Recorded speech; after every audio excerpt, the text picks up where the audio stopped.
మహబూబ్ నగర్ జిల్లా అడ్డాకుల మండలం బడదేపల్లి గ్రామాల్లోని మహిళా సంఘంలో జరిగిన అవినీతి వ్యవహారంపై వార్డు సభ్యుడు ఆంజనేయులు 29/4/2026న ఏపీఎంకు ఫిర్యాదు చేశారు. దీంతో ఏపీఎం ఆదేశాల మేరకు సీసీ విచారణ చేపట్టి అవకతవకలు జరిగినట్లు నివేదిక సమర్పించినట్టు తెలిపారు.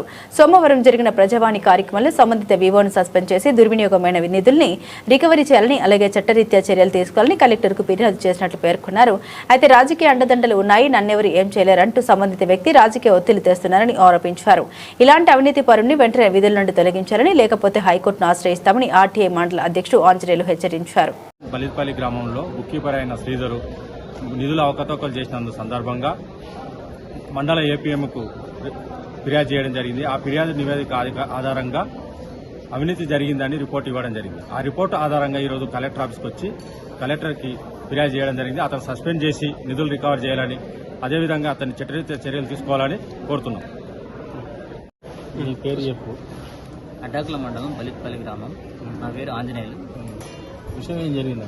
బలిత్పల్లిలో వివోఏ అవినీతికి ఆరోపణ చేసినాం. ఏం చేసింది? ఏపీఎంకు ఫిర్యాదు చేయగా నివేదిక అవినీతికి పాల్పడ్డాడని నివేదిక ఇచ్చారు. దాన్ని బట్టి ఎంత అవినీతి? 11,24,000 పైసలకు అమౌంట్ చేయగా అదే నివేదికను తీసుకొని ఈరోజు కలెక్టర్కు ఇవ్వడం జరిగింది.